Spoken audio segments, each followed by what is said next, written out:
Welcome to Partially Plastic. Nobody you are about to hear or have just heard is licensed to provide medical advice, nor has anyone examined you for your individual conditions. Please seek the advice of a medical professional of your choice for your treatment.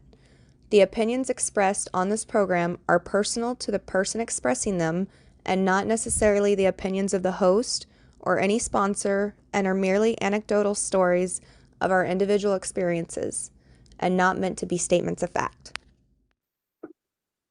Hi, welcome to Partially Plastic. I'm Kelly, and I'm here with Christina Acosta. She is the author of Recovery Culture. Christina, can you tell us about your book?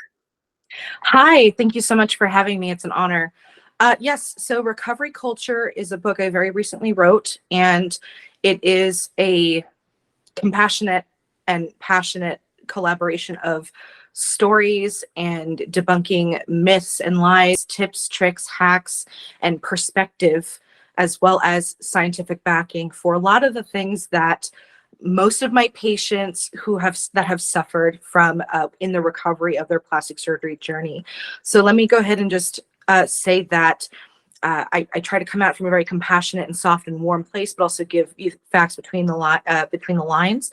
But I'm also incredibly critical of plastic surgeons, the plastic surgery community, the industry, and sort of the underground culture surrounding plastic surgery recovery that we often talk about in the Facebook group where you and I met. Absolutely. Tell us about your Facebook group. So the Facebook group is called Lipo plus BBL Recovery Culture. And it started with a year ago when I just didn't have the time to produce content, to produce Q&A, to be on Instagram, YouTube. I just didn't have the time to do it. I was seeing up to 16 to 20 patients a week. And I have a home, I'm a husband, I have a husband, I've got children, I've got my house that I take care of and my own well-being. So I just really struggled to make content to answer questions that I received on Instagram, Facebook, from not only patients, but from other massage therapists across the country. And I would even get questions internationally, which I thought was pretty cool. And I thought, wow, I'm just little old me, like how'd that happen? So I said, okay, well, what if we had a Facebook group where I could just address everybody and maybe make it easier on myself? Well, that backfired because it became almost 11,000 people in 9 months. And 10.7 thousand, I think, is where we're at as of today. And it's overwhelming. So I have admins, other mods that help me. And the whole point is to create a safe and respectful environment where there's no profanity, where we don't talk about the research before you get into surgery. It's about recovery only. And it's been a really cool project to admin that for. That's so important. That was very impressive about your group, is that everybody's very respectful in there. And if they're not, you cut them out of there. That was awesome about your group. Thank you. Yeah, there's a lot of groups that are kind of like a free-for-all bazaar of ideas and communication styles, and I wanted this to be a very classy place to be. So, and also talk about the science. So there's a lot of content that we don't allow, like promoting incisional lymphatic drainage, which is not legal in the United States and all 50 states, and promoting, you know, some of the lies that even plastic surgeons perpetuate that they may not even realize they're perpetuating. So we shut that down really quick. And I always say, ask a question, don't demand or force someone to compromise to your idea. Let's back it up with science. Let's have a dialogue. Let's fight. So even some of the girls in the group are completely surprised when I say, look, I stand corrected. Thank you for correcting me, because I don't want to be wrong. I want to be proven right or proven wrong. I want to learn too, because I'm not an expert. I just happen to pay really close attention, and I really care about people. So it's been a really, really fun place to be. And I really find that a lot of the girls comment to me behind the scenes later, thank you so much for this group. It's so warm. I love it here. Like, I feel safe here. So I was really, really, really happy that that was the result that we set out to do. So when we first met, I was very impressed that you were in the process of writing a book, and you've now released it. What prompted you to write your first book, Recovery Culture, Juicy Secrets and Strategies for Liposuction, Tummy Tuck, and Brazilian Butt Lift Surgery? Well, first it started with I don't have time for social media, right? Well, now I find, oh my gosh, I don't have time to admin this group. I need help. And there's 20, 30, sometimes up to 50 questions a day that are often the same, maybe asked slightly differently. So I said, okay, there's got to be a way to get this information out there. So a year ago, so the book took me 12 months to write and edit myself. I published myself. And at first it was going to be just a couple of maybe handouts that I can hand out to my clients, and maybe email or have available through Google Docs. Maybe it would be YouTube videos. I didn't know what to do. And I said, screw it, let's just throw it all in one place, because the more I wrote, the bigger it got, and it became this monster. In fact, a month before we published, I realized the book's too big. I had to split it into 2 projects. So I have another project coming that's a sequel to this one. So, and that will be really faja and compression focused. And then there'll be a third one about nutrition and nutritional lies in the industry. So lots of projects to come. But this project really started with okay, like, why are we here? All the clients have similar stories of trauma and of being led to how come my surgeon didn't tell me X, Y, Z? Or why is my surgeon telling me this, but you're telling me this, and what you're saying is so much more practical? Why? And so I wanted to debunk a lot of the lies and give the reasons why, and give a perspective on things that to look out for, a lot of red flags. I wanted to give my, like I said before, best tips and hacks for compression, for, you know, dealing with the swelling, for dealing with the interviews. Interviewing a surgeon is very, very important, engaging what kind of professional you're dealing with. And further, I am very critical of this, and I dig into like how to research care homes and what red flags to look for, and even post-operative providers, and all the definitions of the same vocabulary that have a different definition everywhere you go, and really try to fine tune the answers of why they're different, and what to stay away from for your own well-being, and what to research further on your own. So then it became this monster, and I said, okay, well, I guess it's a book, so let's keep going. So it kept going, and the more I wrote it, the more the clients I coming in the door were giving me more information of things that they were told, or, oh my gosh, I didn't even think to write about this, and this happens all the time, or wow, this sob story just came in. So as I'm thinking later, I got to write this 3rd, 4th sentence of this paragraph or of this chapter, I get new new perspective coming in my own door, in my own business, from my own clients telling me their stories. So I wanted readers to basically pick this up and say, okay, this person's my friend, this person's got my back, this person's going to tell me between the lines, like, what's really happening in the entire world that I'm digging myself into, because it's one rabbit hole after another. And I talk a lot about the rabbit holes that lead us to what is the recovery culture around plastic surgery, that they know I'm not going to lie to them, I'm not going to fluff them up. This is not a book that I wrote intending to make money. This is what I wrote to help save people's lives, and to help their sanity, and to help them dry their tears when it's a really hard day. So that's really the whole purpose behind it. And I'm not a person who generally enjoys reading, but I picked your book up and I read it my entire lunch break for several days in a row, because it was so interesting and just really caught my attention in a way that I just didn't want to put it down. So thank you. You did a really, really good job on it. Thank you so much. I really appreciate that. The book is titled Recovery Culture, but you also have a whole chapter discussing this. Can you elaborate for us what that term means to you? Yeah, sure, no problem.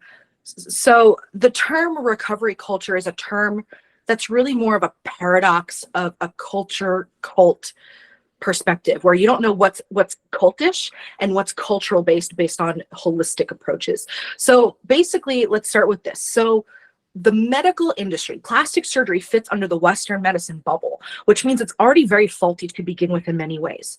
Plastic surgery has saved people's lives. It's given people quality of life.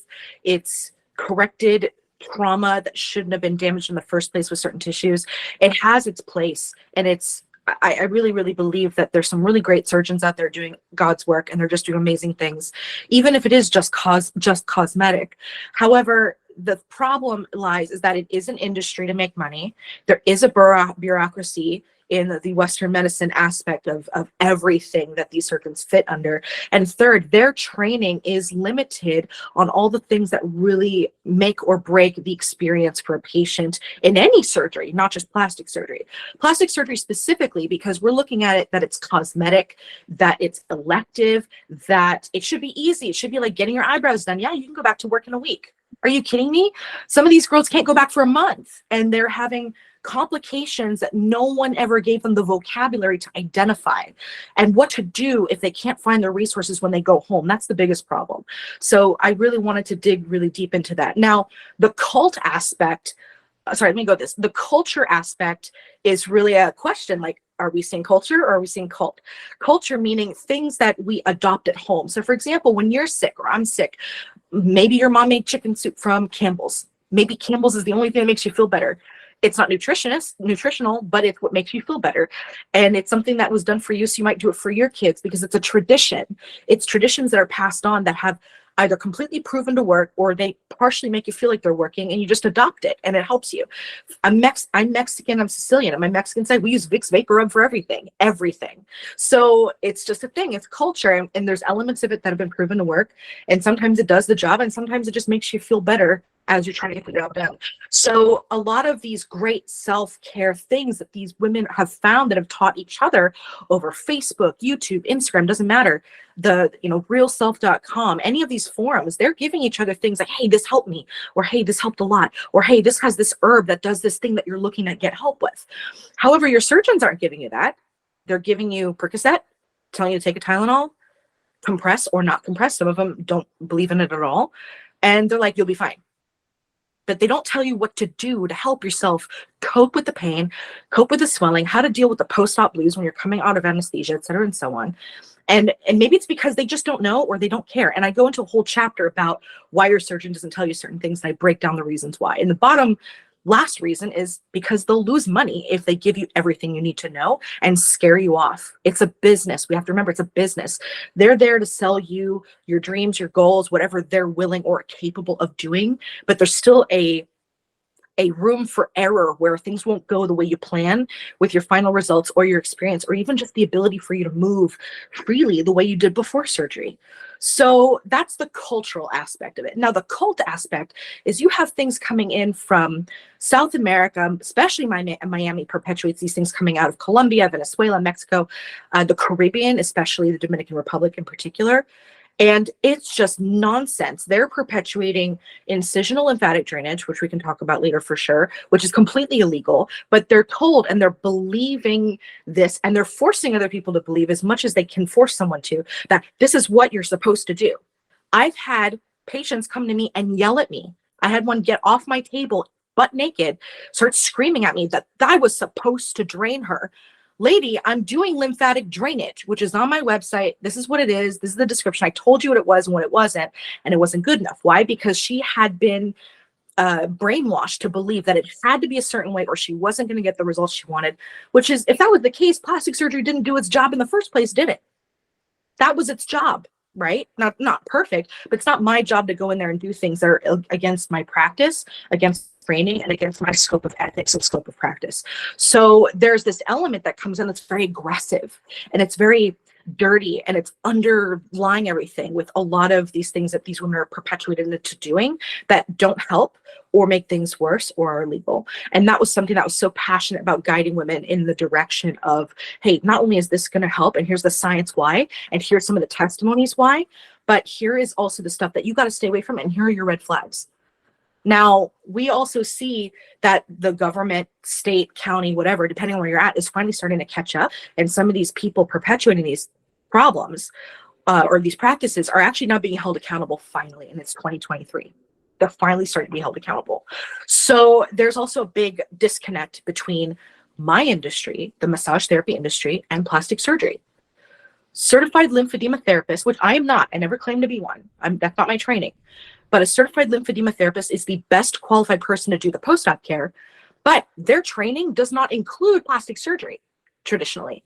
It doesn't address it. It's only just now in the last year, Lana, I forgot the full name, but it's LANA, they have created a course. It's very limited from what I hear, but they're at least finally starting to now address the training that someone might want to be able to take on these kind of cases. I just learned by doing, and I learned by showing up and trying to say, like, is this helping my client? Is this not? And doing extra research. That's how I got to be working.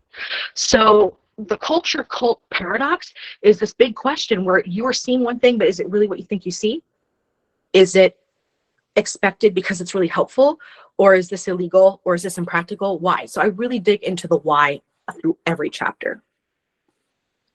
Can you tell us, follow up on what's post-op blues? The post-op blues, it's a period of time, sometimes in the second week or third week, where you've emotionally just had enough of the pain, where you've had enough of the loneliness, where you've had enough of things not moving quickly enough at your speed to make you feel like it's going in the direction that you hoped and prayed for, to meet your expectations, right? There's also an element of depression, and the emotions go up and down. And I really do believe that anesthesia, I don't have like something to give me concrete evidence of this, but just from witnessing the difference between men and women undergoing surgery that have had anesthesia, I've noticed men don't react to anesthesia the way women do. So I believe hormonally it messes us up and our emotions go up and down. And the post-op blues could also be I expected someone to be there for me who wasn't there for me. Nobody understands what I'm going through. Oh, well, you wanted this, which is so horrible to hear when, yeah, I wanted results that were promised to me under a contract that I was led to believe would meet my expectations and my goals. And it's very expensive, but I didn't ask to go through post-operative abuse. I didn't expect to be sold one thing and sold another, because it's not a dinner table conversation in the United States. It's a dinner table conversation in Colombia, in Mexico, maybe, in those cultures, but not here. It's not. So the whole, well, I don't know what to tell you. You wanted this, which is basically saying, I don't know how to help you. And I'm not being emotionally invested enough to be supportive of you right now because I don't get it. And I didn't agree with your decision. So, and then the post-op blues could be just, you're stuck in your house. You can't go anywhere. You thought you'd be able to make lunch for your kids and you can't pick them up. You thought that maybe you could twist and move and reach and bend and you can't. So there's also an element of, hey, you're physically stuck and your body can't do what it was able to do 3 weeks ago. So that starts to bring you down. So the post-op blues is a very real thing. I see it all the time. And I often will tell my clients coming to see me, like, listen, there's going to be a period of time where 80% of the time I see women kind of go through this emotional pattern. It's completely normal if you do. And if you are going through that, please call me. I'm here for you. It's tough. And I know what that's like. I had post-op blues when I had hip surgery at 21. I know what that's like. So it's common. It's much more common and we don't talk about it. It's like postpartum depression. A lot of people, it's very common, but nobody talks about it. And it's so important to just open that dialogue and talk about it and just make it normal. That is such a fair assessment. I wish I'd thought of that sooner. You're right. It is very similar to postpartum depression in that way. There's a lot of shifts and changes. And I noticed that women go through big changes in their emotions and their mental health when things in their body change. Gaining weight, losing weight. I'm on a CPAP machine. I ended up gaining a lot of weight from medication. I gained 65 pounds in 2 months. And that forced me to be on a CPAP machine with sleep apnea. And all of that left me so depressed. Even though it saved my life, I went through a period where I felt ugly and I felt like Frankenstein. So I had to get over myself because my husband said, honey, you alive is sexier than you dead. So it started to change my perspective. And so I really think you're onto something here with, postpartum depression being similar in the the postoperative blues after plastic surgery. That's very, very interesting. Having that great of a change from plastic surgery, your body changes so fast, you don't even recognize your own self in the mirror and you don't see what other people see. Do you see body dysmorphia commonly? Well, I see several things. That's a really good question. So I see body dysmorphia before the plastic surgery even happened. Number one. I had a client recently who I've seen now for 2 surgeries, and she started freaking out over this tiny little inconsistency from one hip to the next, which I would have never noticed. But because she put so much emotion and stress on whether the surgeon was going to correct the issue he caused in the first place, with all the money and with the traveling and all the what ifs, and is this a good idea? Is this bad? Am I going to regret it? Or am I going to obsess about it forever? And this woman is one of the most beautiful women I've ever seen in my life. And also because it shines from within too. She's a beautiful soul. I adore her, this woman. I would love to be her friend if we weren't patient and provider. Stunning face, stunning eyes, stunning nose and lips, stunning hair, stunning body to begin with. And yet she's finding these little things. And we had a really good conversation. I said, look, hon, it's just perspective. You're only in week 2. And we've had this talk so many times the last time you had surgery, right?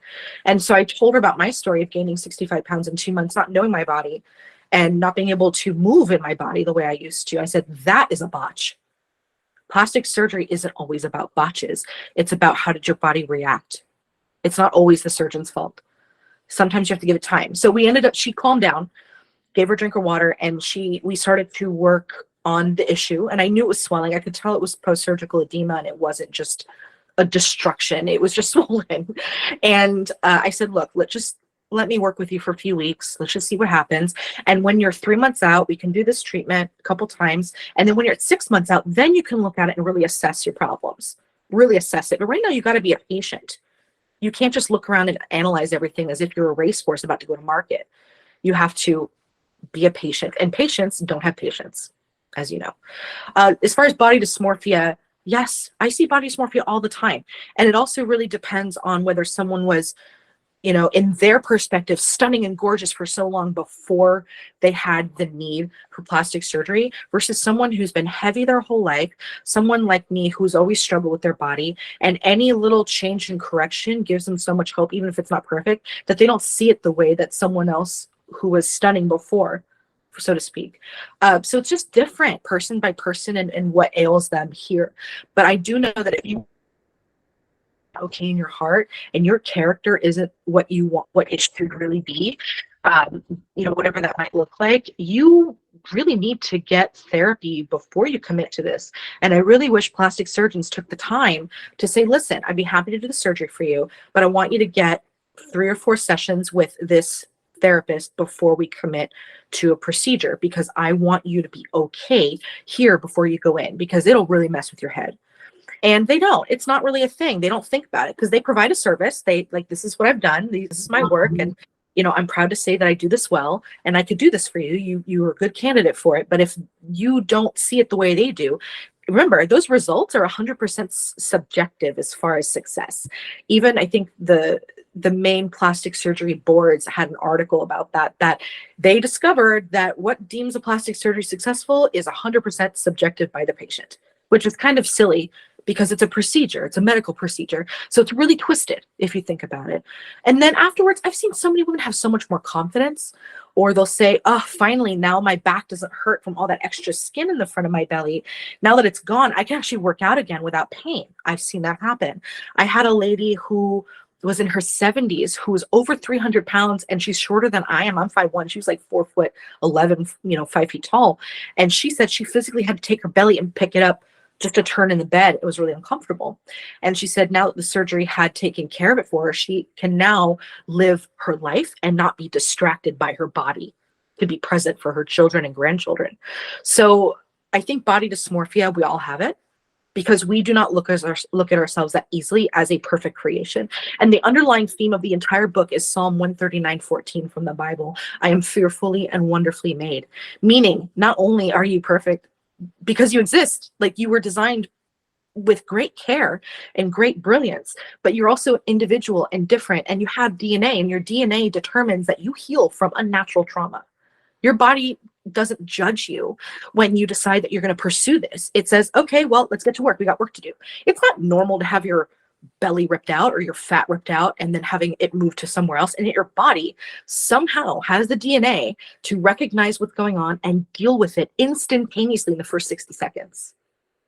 So I think that if you look at your body as capable, but it's capable on a microscopic level, it's easier to have more patience. And that's the other thing I talk about in the book is you can have patience with this because your body isn't done yet. Every moment by moment, it's doing something really important. What are the greatest misconceptions about recovering from liposuction, tummy tucks, and Brazilian butt lifts that you've heard of? Oh my gosh, how many? There's so many misconceptions. I wish I wrote a chapter on misconceptions, but we don't need to do more work. So, greatest misconceptions. Number 1, feed the fat if you have a Brazilian butt lift. Surgeons say it, people say it, you got to feed the fat. What are they feeding the fat with? Okay, let's talk about it for a second. What are we feeding it with? Taco Bell? Are we feeding it 20,000 times more protein in a day than our bodies necessarily need to have? Because your body will turn that into fat. Do we feed the fat with 20,000 avocados, which also have a tremendous amount of carbohydrates in them and are not even good for diabetics? Are we, like, what does that mean? What does that mean? Feed the fat. You don't feed fat to grow it with, blood capillaries and a source to heal. You'll feed it nutrition so that it can accept the graft of tissue. See, we're looking at it like an idol. We're looking at it like a trophy, your butt lift, that it's a thing and it's glorious and we have to feed it as if it's, a sourdough starter. We just have to feed it what it needs to eat. It's not sourdough starter. It's not going to get bigger. It's not going to bake itself into bread. Your body, it's just tissue moved somewhere else. And it's a very viable, important piece of tissue, even if it's something that we try to get rid of or try to burn off by losing weight. It's vital to your body in some ways. So what do we feed it? Well, we feed it what your body wants to reconstruct itself. And so I dive into that. So that's a huge misconception, is the stupid feed the fat myth. And it is a myth. I've even had surgeons tell my patients, and I rant about this several times. I had one surgeon tell a patient, oh, I need you on the gummy bear diet. Gummy bear diet. Thank you. Yes, that facial expression is what I was looking for, the gummy bear diet. So I called her and I said, hey, I saw on your form that your surgeon wanted you on this protocol. Can you please explain that? And she explained that he wanted her to eat gummy bears every 15 minutes around the clock for a week and essentially not much else. And I said, well, first of all, I'm going to confiscate those gummy bears because I can put vodka in them for the weekend. And you are going to go eat some filet mignon and some asparagus and sweet potato, please. So she said, good, because I'm sick of this. Which we know gummy bears are all sugar and whatever else, whatever nonsense. What's that supposed to do for your body to reconstruct itself? No, nothing. Had another surgeon tell a client to eat a ton of ice cream, word for word, a ton of ice cream to feed the fat, which is like, really though? Because we've seen studies that white sugar and what it does to your brain is more like heroin. So why would that help your Brazilian butt lift? And then I've heard the other one, the fluff fairy. When's the fluff fairy going to come and see me? And I always rant, okay, you girls, stop believing fairies because they don't exist, for one. Like, we're not going to dumb this down. Let's just call it for what it is. Tissue regeneration. Is that what we're looking for?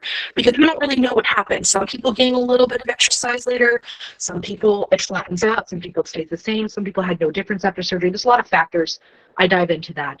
And then another myth is that, your faja has to be tighter the better. No, you will cut off the circulation to your whole body if it's too tight. And I did a great interview in the back of the book with Michelle Sanderson, who's like an auntie to me, and I look up to her so much. And she's been a CLT for a very long time, and she's an educator with Close. And she dives into, in the interview, exactly why scientifically that's not appropriate and how many millimeters of mercury per pressure you need for a faja to fit you appropriately to do the job. So it's really quite fascinating that there is science behind it, but we're not talking about the science. So on top of that, other misconceived notions that, you have to wear your faja 24 hours a day, or that you are only going to be sculpted if you do, and other plastic surgeons do promote this and expect you to do Colombian wood therapy, which is ridiculous, because why would you blast with wooden tools a body that's essentially dog meat at this point? Why would we do that? I don't see the point. 2, ultrasonic frequencies and cavitation, which is not designed for that. And those little toys that come from China with no real scientific backing of what it can really do for freshly operated tissue, including skin. Bad idea. And then also that lymphatic drainage, lymphatic drainage, if you don't have it, you're not going to get your sculpted shape. That's not true. That's not how it works. And in fact, also, here's the other lies on the other side of the things. I see certified lymphedema therapists. I'm totally going to get so much flack for this, but I see certified lymphedema therapists all the time say, oh, MLD, hands only, nothing else. That's it. The only people qualified to touch you. That's not true. I'm a massage therapist of 20 years. I never intended in my entire life to work with plastic surgery. Look at me. Do I look like someone who promotes plastic surgery? No. That's not, I've never had it done. I wouldn't go do it for myself because I'd rather go on vacation if I was going to spend that money on something. I'd rather hire a nutritionist to help me figure out how to eat right so I live longer. Like, that's what matters to me. Maybe I might get a tummy tuck because when I drop all that weight, because it might be necessary for me to live quality of life, in my opinion, at that time, if that were to happen. But the thing is that these certified lymphedema therapists, who are, some of them, just some, are very elitist, and they don't recognize the value of scar tissue release therapy or vacuum therapy when a client is further along, like past a month, when post-surgical edema can be dealt with very gently with scar tissue release. And I've had amazing results with my clients 9 times out of 10 pursuing that, especially after a tummy tuck. And no one's talking about what do we do 3, 4, 5 months, 5 years after a tummy tuck. That the therapy is done. The last thing that's really misconceived is that you're done healing after 3 months, a month, a year. No, I've had people at 5 years after a tummy tuck, 3 specifically that I can think of, that I did scar tissue release and osteopathic and orthopedic massage to get them quality of life and range of motion, because a lot of it was really staggered, and then the ability to kind of adjust how all of that was affecting the spine. So we're never quite done healing, but we need to be done with the constant judging of the results. So there's a lot more there. I know I spoke a while about that, but there's a lot more that I dive into. What are your recommendations for researching a plastic surgeon?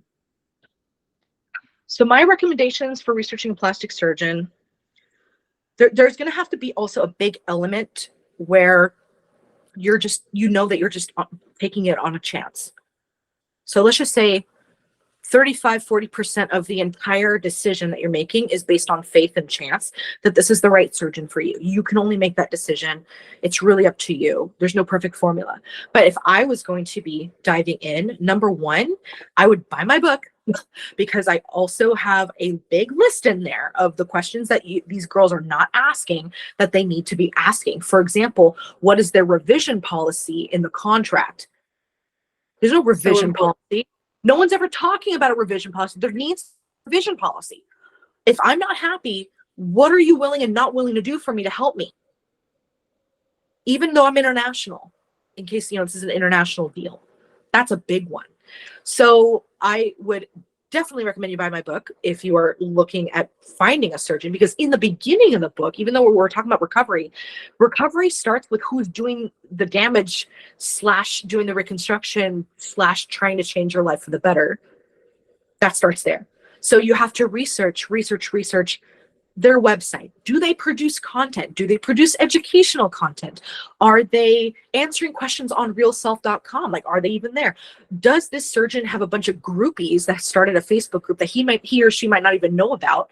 And they're saying what an amazing surgeon this person is, but are they really like possessed mentally? And they're just, like I said, groupies.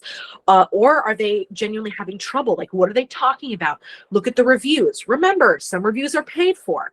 Look at their social media. Remember, they're going to post the best of the best on social media.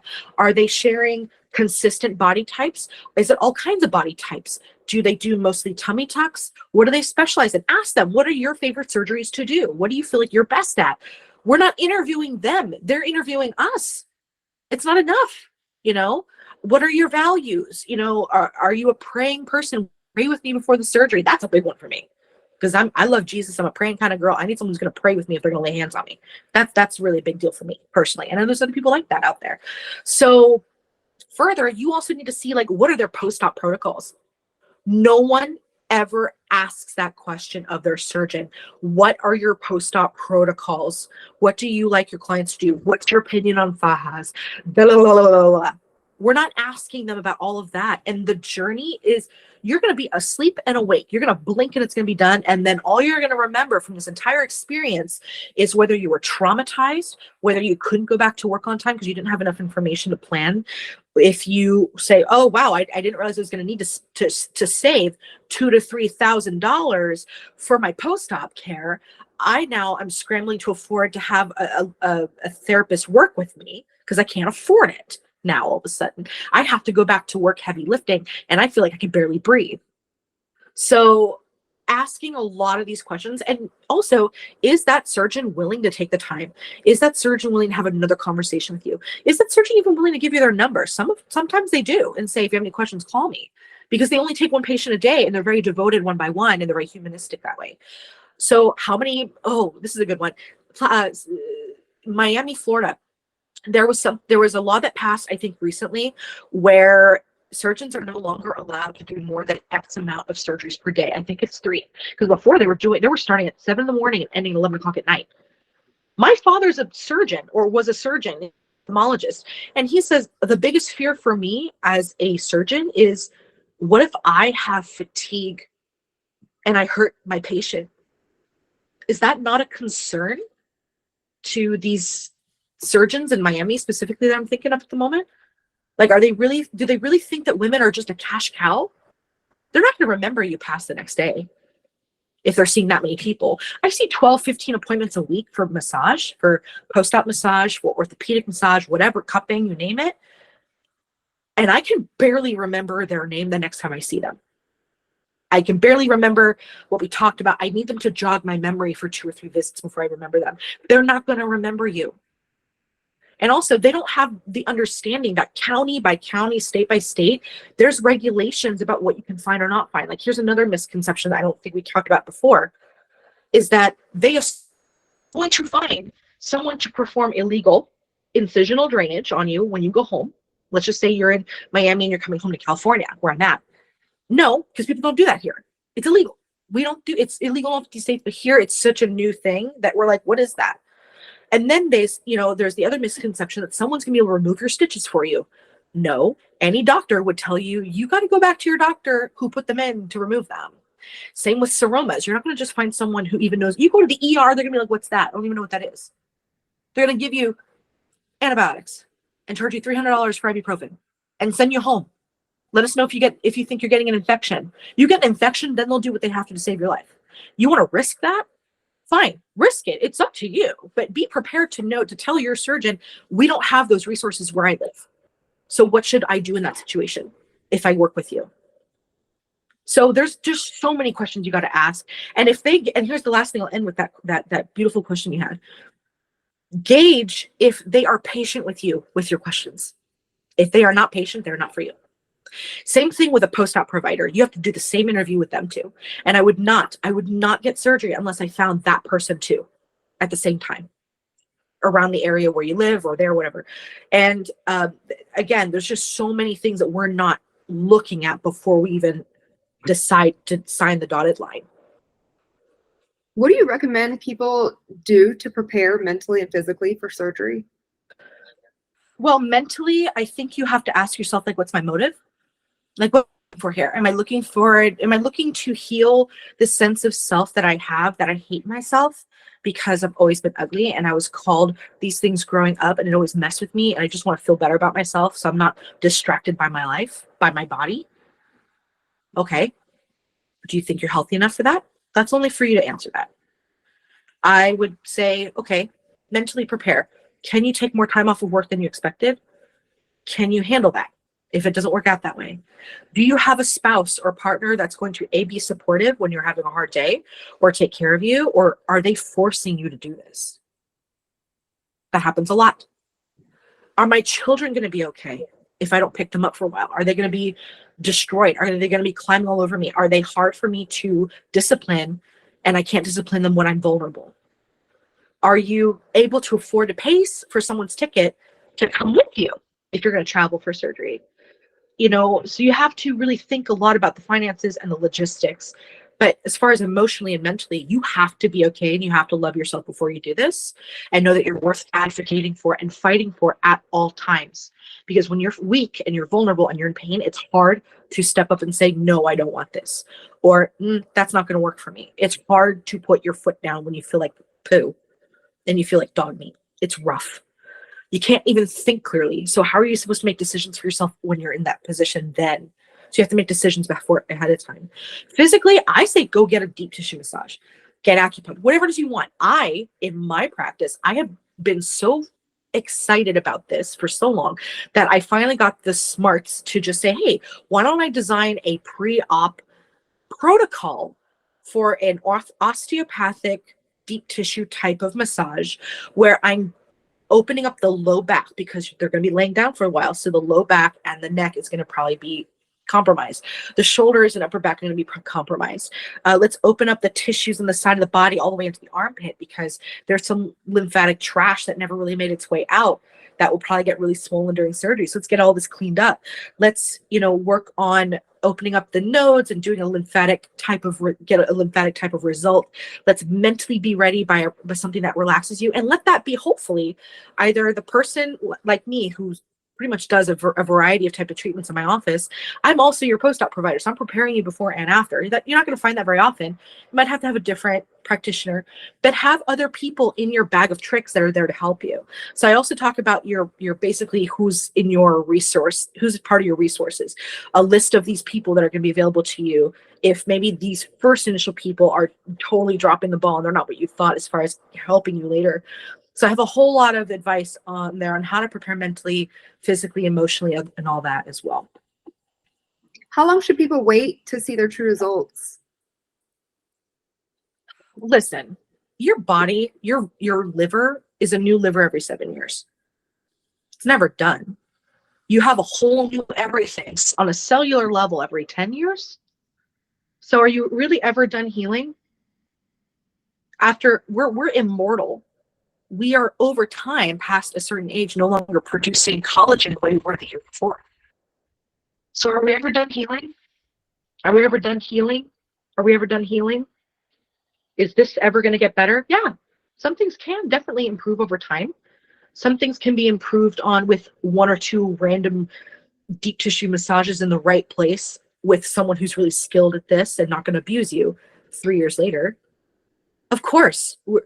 So it's much more of a philosophical question, I believe. So as far as checking your final results, maybe we should phrase the question that way. Like, when should I start assessing my results to see if I'm happy with them? I say give yourself a full year, 11, 12 months.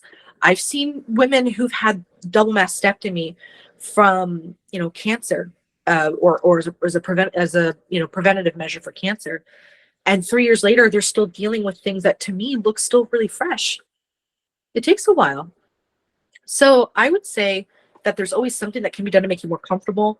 There's always something that can be done to help things look a little bit better or feel a little bit better. But there's just some things you're going to have to accept, that you're never the same tomorrow as you were the day before. Why do you recommend lymphatic drainage and scar tissue therapy after plastic surgery, and when are they safe to pursue? I think lymphatic drainage is just this unsung hero of the massage industry, and the unsung hero of your body is your lymphatic system. Oh God, it's so good. I wish I wrote that down. It's such an interesting treatment because it's so subtle and it's so almost intrinsic. Like, I can actually touch someone very gently and I can make some small minor changes with my hands, and over here I might feel from a distance, like through the fascia, I could feel a drop in that pressure. So you can do really subtle things and get some big changes. You could do a lot and see nothing happen. So everyone's different in how they respond to it, in my opinion. However, lymphatic drainage, in my opinion, is safe to do as soon as that anesthesia is really out of your system. When you're not really taking the pain meds anymore and you're not loopy. I think it's, if it's safe enough for you to get in the car and have someone drive you and bring you, and you're not likely to get lightheaded and you're feeling okay, not great, but okay, then that would be a time where I feel comfortable working with you. So I say, if your surgeon is telling you, oh, no, wait a month, don't let anyone touch my work for a month, I highly disagree with that, because by then you've already developed and started going into the maturation stage of scar tissue development. So if you have edema, post-surgical edema, which is really a word that should be replaced when we're talking about fibrosis, because fibrosis is a spectrum. Post-surgical edema is temporary. Most of the time it's temporary. So I could have avoided having you develop some of that if I had seen you sooner. Does that mean your results are destroyed? No, not at all. We don't really know what would have been, the shoulda, coulda, wouldas. We don't know. We just have to deal with what's here today. So most of the time when I see people ahead of time, I see less of that problem later. So I'd rather see someone within that first week. Like, by the end of the first week, at the latest, that's my preferred time to start working with someone. There are going to be professionals who have completely different opinions. So I'm not the only one, and I honor that. Now, with scar tissue release therapy, a lot of people have a problem with that technique. I find it very helpful, and not a lot of massage therapists or lymphatic drainage therapists have that training. It is amazing. I can work with third-degree burns, and you'd be shocked at what can be done with very little movement of the tissue. So I have seen scar tissue release almost be better than lymphatic drainage. So when someone sees me for lymphatic drainage, sometimes I don't even end up using it at all, because I'm seeing more problems with the soft tissue. And once I correct that, I see some of the fluid actually move out of the area. Their whole body responds a little differently, as if they had lymphatic drainage. They got basically a 2-for-1. So I say around a month to 8 weeks, depending on how fast their tissues seem to be healing, would be a great time to start doing that, in my opinion. But it's never too late. Like I said, I've had 3 cases of tummy tucks that coincidentally were all 5 years apart, didn't know each other, weren't from the same surgeon, not even the same body type, not the same age, but I could still get changes that are positive in their body that look more natural and feel more natural, even at the 5-year mark, 10-year mark. I've seen a couple 10-year people. So that's why I love lymphatic drainage. I love scar tissue release. But again, it's not perfect for everybody either. What are your thoughts on compression and fahas? Are they necessary? My thoughts on compression and fahas, my next book, I'm 90 pages deep writing about that because I love them. I think they're great. I really do believe that it borders, the world of lymphedema and lipedema care, where it's really, really a very medical and very science and very, very detailed training that CLTs go through to be able to give advice and give treatment and give support and wrap you up in a way that nobody else could. They're really quite phenomenal at this. But but at the same time, it's also almost holistic. It is also almost culture, not cult, right? So faha means to wrap, like faja, they wrap you up. Faja comes from, Latin slang, Spanish slang. And so it basically just means wrap, and it's just basically shapewear. It's just shapewear. But the Colombian shapewear is much tighter, has a much tighter weave for the stage 2 garments. There's stage 1, there's stage 2. Some people claim there's a stage 1.5, stage 2.5, and stage 3. I don't believe that. I think there's a stage 1 and a stage 2, and then there's variations of that people do for other things that may or may not be practical. Now, there's only one brand of fajas that's actually approved by the Food and Drug Administration. I think that's the M&D. Now, do I agree with the Food and Drug Administration? No, they allow a lot of things that are actually toxic for you, and they deny a lot of things that are known to be helpful. So I don't even believe or trust them in the first place. But point is that they have approved one brand, and that is, in particular, I believe it's a Colombian brand. Now, as far as the millimeters of mercury of pressure that they offer or how it should fit, most massage therapists and lymphatic therapists don't have access to the paddle reader. It's a paddle that goes in your faja, and you can actually gauge how tight it is, and it'll give you an actual reading. So Michelle Sanderson in the interview that I have talks a lot about that, and so that was really, really fascinating. And then as far as when to wear a faja, should it fit you right, they're all made for a certain body type. They're not all made for all women. They're not. So that's where a lot of the troubleshooting comes in. Maybe you're 6 feet tall, 5'11", 5'10", and garments go up to here on you, and they don't compress you up here where you need it. Or maybe it's pulling up on your rear end, and you've got a perpetual wedgie that's hurting your nether regions in a different way. That's not appropriate. Maybe some people have cut their fajas. I don't like that because I feel like it ruins the tensegrity of the fabric. But some people have said, no, I cut 2 inches off, and I feel like I can breathe. There's foams, there's boards, there's even troubleshooting those things. So I do find them helpful and viable, but there's other practical tools out there on the internet that I have found that have been really helpful. And I do address that in my book as well. But as far as do you need it? No, you're not going to fall apart. Are you going to feel more comfortable? Hopefully 95% of the time. Yeah, you would feel more comfortable. You feel like you're less swollen, that you can move, that you feel protected. But the reason why I do insist on them, if you find a protocol that works for you, is because it protects you from the outside, almost like armor. So I actually go through various reasons in the book, unexpected reasons why your faja might be really practical to have. And I've got a few, key points of, some brands that I love. I comment a lot on some brands that I like. I, mention a few websites where you can find a multitude of brands from one website, how to measure yourself. I do go into some of that as well. But the next book's going to have a tremendous more amount of information on faja use. Well, we appreciate you being here so much. Thank you for all your wonderful information. Tell everybody how to get in touch with you directly and how to find your book. So if you want to just go straight for the book, you can go on Amazon and type in Recovery Culture. It should pop right up. It's a pink cover. It's right there behind me, as you can see. And you can also go to my website if you want to learn about my services, and the book is available through there too, jungleandgrace.com. I'm in Sacramento, California. And my Instagram is jungleandgrace. Feel free to drop me a message. I'd love to talk to you. And if maybe we're not a good fit for each other, I can guide you to someone else that can help. But I hope that anyone who decides to purchase the book is blessed by it. And I will say at the very end of the book, there's a couple of prayers in the back for when you're scared or when you're stressed, and one that I pray over my clients when I'm alone and no one's around. So just know you have a friend in me. You've got someone who's, been there to support hundreds of these women who cried in my arms about their experience, and yours doesn't have to be that way. And I hope that this works out for you. I can't thank you enough for being here. And as always, all that information will be linked in the comments section, so you can go there to find it if you didn't catch how to get in touch with Christina. Thank you so much.